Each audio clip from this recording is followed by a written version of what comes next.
If you don't have considerable disposable income, you're often faced with choosing between what is marketed as clean beauty versus other products. How did we even get left out of it in the first place when Black women especially have been creating clean beauty products for our whole lives? Sales to me is one-on-one conversation, right? It's easy for us to do that as a Black community because we don't have to worry about the investment. But when you talk about marketing, that's one to many. Right? And so in order to spread your message, you gotta have money. And so I think we were left out of the conversation because the capital just isn't there. The inventor got left behind because of that. Welcome to the Black Beauty Club. This is a space for Black people to discuss beauty as culture. My name is Tomi. I'm Asmaret. And today we're hanging out with the girls to discuss Decolonizing clean beauty. Exactly. And we're just gonna jump right into it. For me, clean beauty just means my culture, my home, the rituals, ingredients that my lineage of people have passed down telling me they're good for me. It's just home. Yes, I agree. And I think when I was younger coming up, I would feel a little bit embarrassed when I couldn't enter conversations with other people that were like, oh, I use this product and I put this on my hair and I use this on my skin, because my mom was definitely not going to spend money on these extra products. So it was always the shea butter as a natural sunscreen, oiling your scalp with castor oil, and it's like kind of showing up to school, especially growing up in Denver, Colorado.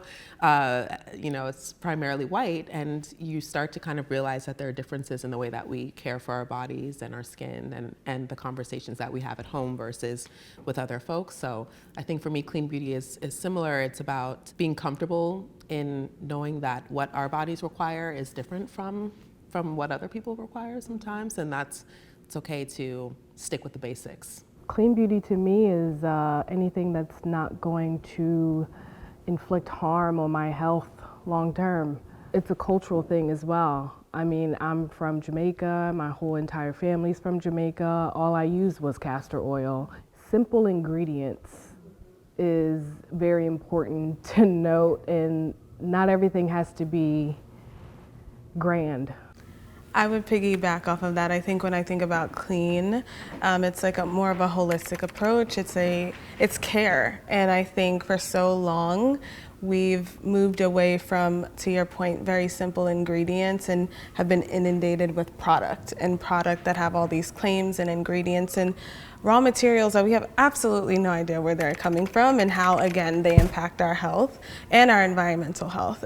And how can I be an advocate to make sure that people are learning and being educated about what they're using, and it's a choice, right? You can choose to use something or choose not to, but you should at least have the education and ability to make that choice. I think also commerce has made it like, this is our clean beauty standard. This is our clean beauty standard. The average consumer is not gonna look it up. Like, what is your clean beauty testing? To me, I think less is more. So along the same thing where you were saying simple, like a shorter shelf life. Yeah.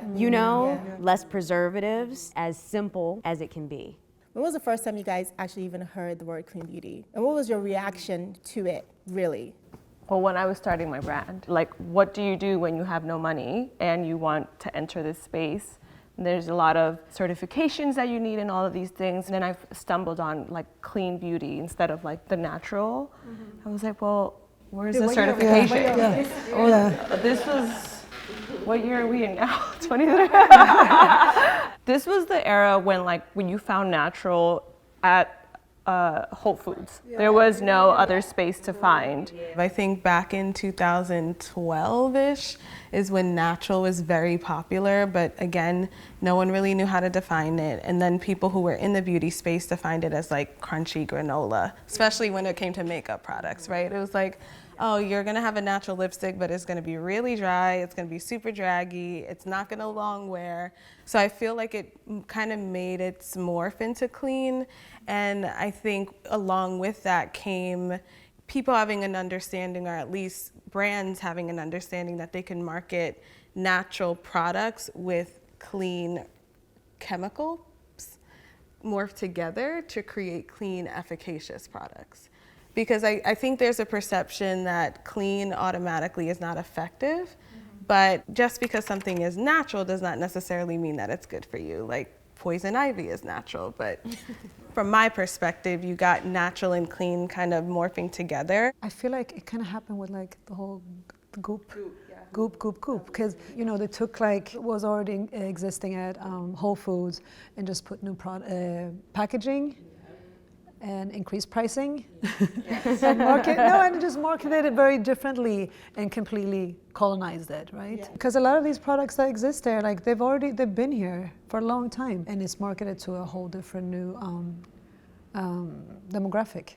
Todd's was doing like natural toothpaste, and a lot of people were coming out with natural deodorants, is when I feel like the conversation started to really amp up of people saying, okay, this aluminum doesn't exist in the deodorant, but then people were like, but you still smell bad, it's not effective. It's like, we need to put more aluminum in. In Africa, my grandmother, she would just, what is deodorant? What? No, she literally, she'd be like, go to the, to the tree, get a lime. She'd be like, tell me your underarm. It's so embarrassing. Get a lime. She'd get a lime. Yeah, no, seriously, please edit that out. And then, like, when you cook outside in Africa, yes. there's the ash from the coal. So you take the lime and put it in the ash. And then you put it in charcoal, your underarm. a The charcoal, yeah. So if you deodorant. do that together and put your underarm, you for like 15-20 minutes and then take a shower. You need to bottle this and sell it. That's the sacrifice that a lot of us make right now. If you don't have considerable disposable income, you're often faced with choosing between what is marketed as clean beauty versus other products. And so I think that that's where we've kind of gotten away from the homemade charcoal and lime. It's like you're forced to pay this premium if you want to subscribe to what you've been marketed to as clean beauty. How did we even get left out of it in the first place when Black women especially have been creating clean beauty products for our whole lives? Sales to me is one-on-one conversation, right? It's easy for us to do that as a Black community because we don't have to worry about the investment. But when you talk about marketing, that's one to many, right? And so in order to spread your message, you gotta have money. And so I think we were left out of the conversation because the capital just isn't there.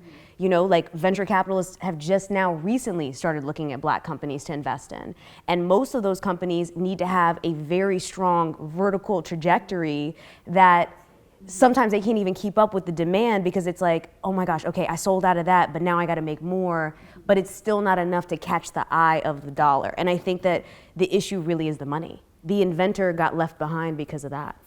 Financially, it's important to have that, but so many other brands that we know and exist don't have venture capital, started out pretty green and didn't have that, but the industry at large gave them the space to grow. And we don't get afforded that. We have to prove so much more. I think also the way that we pass on our clean beauty secrets is so sacred, coming from your grandmother or your aunt, that we're not really thinking about monetizing it from the beginning. But even just I saw on social media, I think on Instagram, a white woman was saying like, oh my gosh, I've discovered the secret to healthy hair. It's oiling my scalp. It's oiling, and I'm thinking about how as a child, my mom's on the couch, you're sitting here and you're like, sit still, and you got the oil here and you put it here in the back of your hand and you're like, okay, and so many white women caught on to this video like fire, and she also started saying these influencers also do this, and they were all white women hair influencers. And then of course the Black community, there's so much buzz in the comments and everyone's sharing it in their group chats, like, can you believe this? But I'm like, no, I can believe it because they don't have the community conversation about what works and tradition and passing it along. I don't know, I don't know how to pinpoint it, but there's something I think missing in the oral tradition is not as strong as it is with a lot of Black communities. Yes. When we were growing up, the same thing, my mom would always oil our scalp and oil, but we used to use this oil, paraffin oil. I don't know if that's, yeah. But then one day, and we would buy it from the pharmacy. That was the only place you could get it. And then one day, it was gone. It was just gone because it was no longer legal to sell it. It was, but it was a big thing. Hair. And it was this is before the internet. So, but so you couldn't just go in and. But the reason was because it was deemed not healthy. When we put out information, we're doing it to share. We're doing it to share, but our word is not automatic within us because we come from it. Yes, we believe each other, but to the community at large or other people, we're not believed. If you look on Hair Talk, the natural hair, I mean, how many impressions don't black hair products or like wrapping your hair, and it's completely ignored. So it's not that the market isn't there for VCs to see, it's that they just don't care to believe or give us a stamp of like, these people know what they're Even talking though black about. women are the I'm number in one alignment with you spenders. completely. I think that when you were saying that, I was like, I understand exactly what you mean. You're like, they're not looking for it. It doesn't mean that there isn't an ability for it to grow. Right. For me, I'm saying they weren't interested. Like, my experience now in beauty has changed completely because of Rihanna. Rihanna knows what we all know, which is any day of the week, if you go to a black beauty supply store that's typically not even owned by us, okay, like we're literally buying it up, and she knew that. And so she was like, I'm gonna put my name on this, I'm gonna create this line. And what's happened now is that I have contracts with prestige beauty brands now. That wouldn't have been possible without Rihanna, right? Like, her doing that created an opportunity for a lot of influencers, a lot of makeup artists. You know, as a makeup artist, that wasn't even an option. So it's there, and but they have to see it done by somebody. And think about how much money Rihanna had to make her line, and it was, and this was even before she became a billionaire. Fenty should have been at Estee Lauder, but they didn't see the value of it. So even she had to shop it. They didn't see the value of it, but somebody else saw the value of it, and now everybody is. The industry is in the chokehold. Everyone's strategy changed after Fenty. Yes. You know, but the truth of the matter is, I think we talked about this. It lasts 2 years. Oh yeah. Yes. It always lasts 2 years. Yes.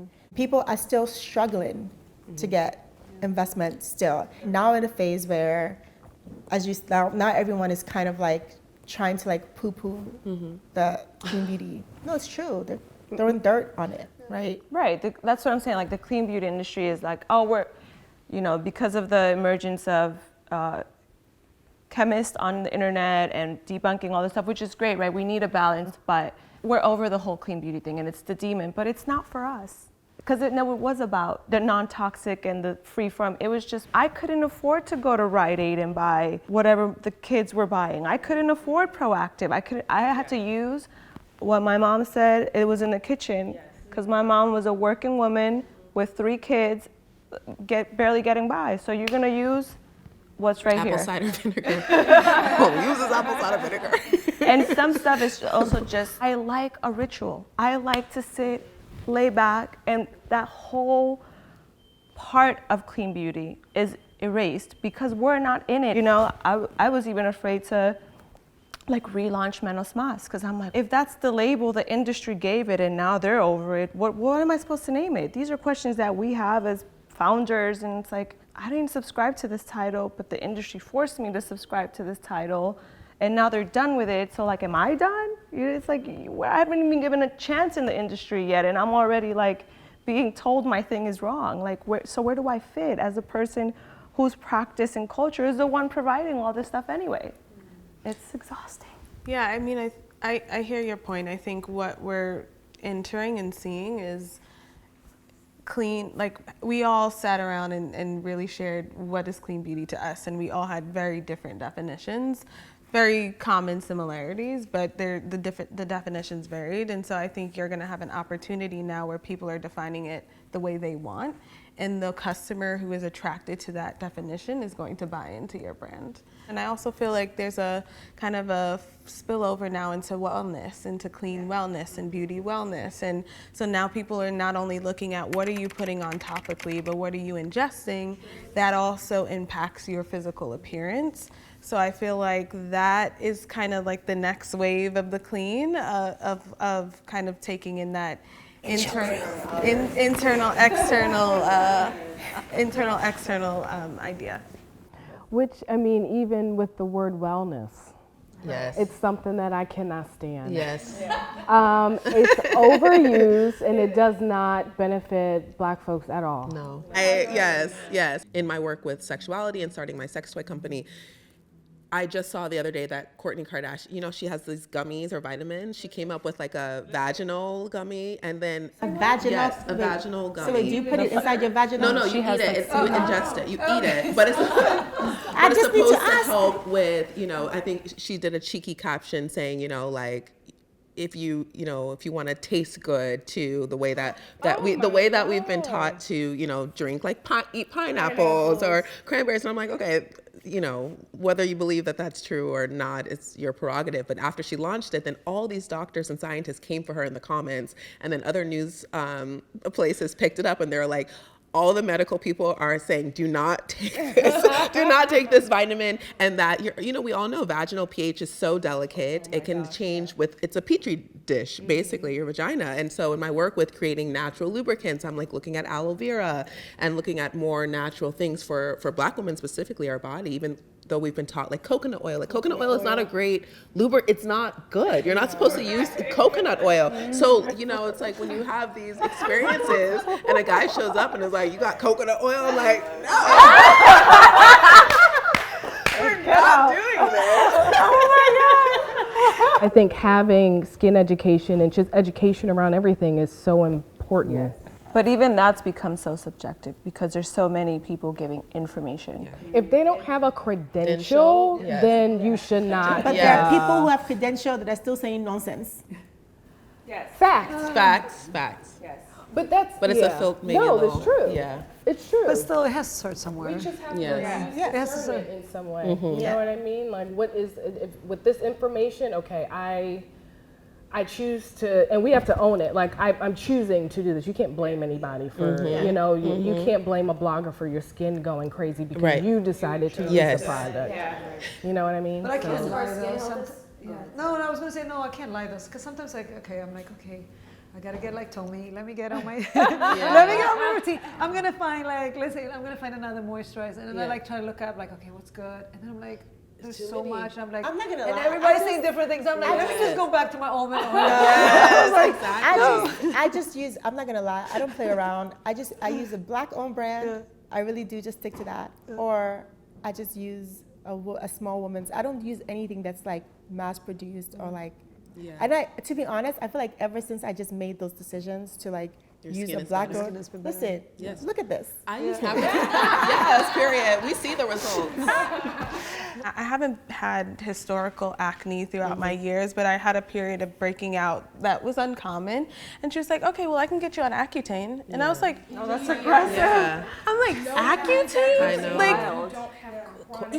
I said, do you know? And I said to her, I was like, you know, if you put me on Accutane, then I'm then also on a birth control because it's an imbalance of hormones. So, and she was like, well, yeah, but you shared that you wanted to get rid of your breakouts. I was like, yes, but I did not necessarily want to go to such an extreme like Accutane. So I prescribe birth control. Right. Exactly. So, and I had the exact opposite from my experience. I went to a derm, and I was like, please. Give it to me. Yes.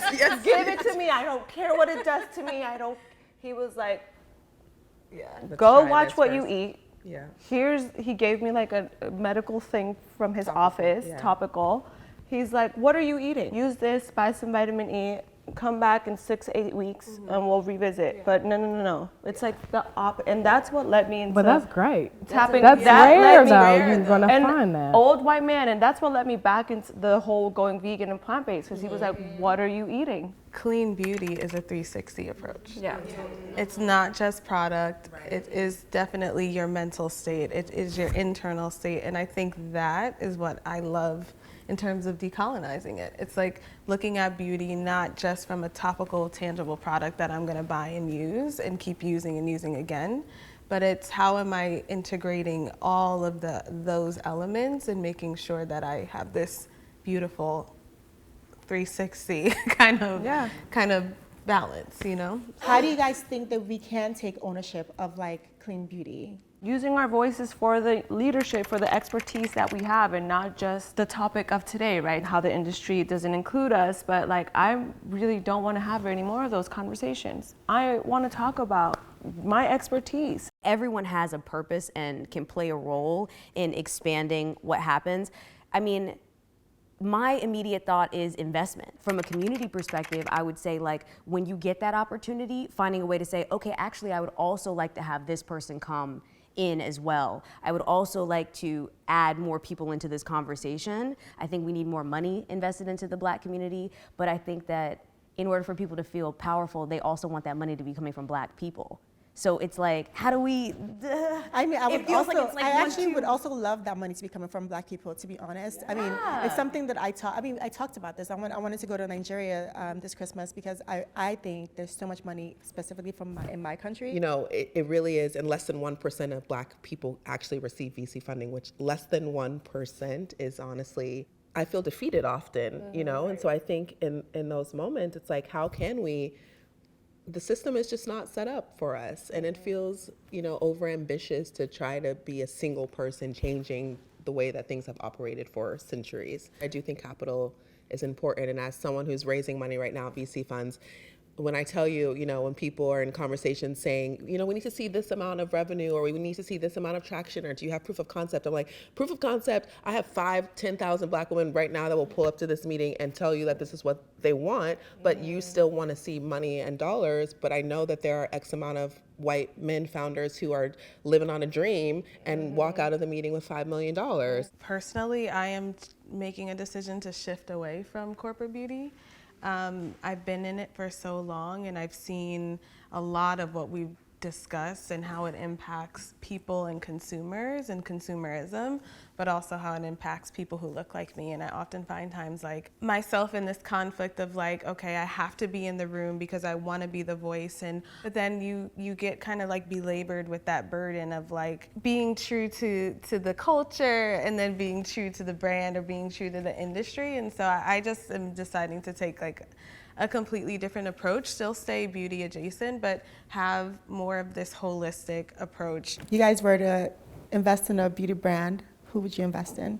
Shameless plug, Hana Beauty. I love Avana. That's my girl. There's just so much more potential for her to grow. You know, she definitely does give back to the women who are harvesting this shea. That's what I want to support, and that's what I think about as I'm putting on my shea butter every day, you know? So I want to support brands like that. A friend of mine started this company called Reborn. So good. Like the sense of the moisturizer is like, it's nothing I've ever smelled before. Like I don't really have to buy anything anymore. Everybody sends things to me. I buy her stuff. And I buy like a lot of it, and I send it to people for holidays and things like that. She has one called Courage, and I love the idea behind it. It's like you're putting courage on in the morning. I would invest in menos más. Oh my gosh. Stop. I would invest in that. And the reason being, and also like, which I am investing in my own, I'm doing it by myself with my own money, Groove, and two small batch skincare brands need the lift. I think all too often that we invest, and there's nothing wrong with it, but we invest on brands who are already lifted. We need to invest in brands who are currently in process so that we can get the lift. Yeah, because you're in the trenches for a long time and you're literally working tooth and nail to put your business out there. I really love Marche Rudy. Is one of the little stores in Brooklyn that I love. A block away from my house. Yes, because she started coming out with her own kind of beauty line of oils, day oils, night oils, organic sunscreens, and I love, her husband is Senegalese, so she makes frequent trips to Dakar and kind of brings back that information and knowledge. And some of like her sunscreens and products they just agree with my skin, and it feels a little bit more like home, because I think when I lived in Dakar, that's the best my skin ever felt, ever looked, and I'm always trying to replicate that sun angle, the breeze from the ocean, the chebugen, rice and fish. I'm like, how can I bottle all of these ingredients to replicate, my homeland? And so I really appreciate what Marche is doing, and she's trying to see what sticks, and I think there's something brave. Nail polish too, no? She does nails. She does skin products, jewelry. I'd love just to walk in there and be like, I'm gonna pretend I'm gonna buy all of these things. So I think she's doing a great work. I always find it hard to pick because I feel like there's just so many brands, and I feel like what we do is to like really support all the brands. But I do love Hannah. I love the sustainability program that she's doing in northern Ghana and in Tamale. Yeah, all of that stuff is just really, really hard to do. And I feel like if it was in my honest opinion, I feel like if it was anybody else but a Black person that was doing that piece of it, Whether it's like, oh, I made a shoe and then I made a shoe for another person, it would have been a completely different situation. Tom's. Yeah, it would have been a completely different situation. But doing that, like, getting those things is really, really hard. All the health work that she also does back there for all of those people. And the product is amazing. Like, the product is so good. I think with that said, if I had the pot of gold and I had to pick a brand, what I actually would do is actually invest into production capabilities to support brands, because I think that's where we see over and over again where, I mean, obviously there's other issues as well, but it's so capital intensive and it's very difficult. And again, if you don't have the initial angel investment or initial or you don't have the savings or you don't have the access to money, it's very, very difficult to get even the prototypes, the samples, and then also initial production, and also be able, because you know the lead times. I would invest right here. The next frontier, sexual wellness. Yes, sexual welfare. It's the future, sexual welfare. We're doing it together. Yes. We're doing it together. I receive it. I receive it. I receive it. Is a side effect going to be like more black babies? I'm into that.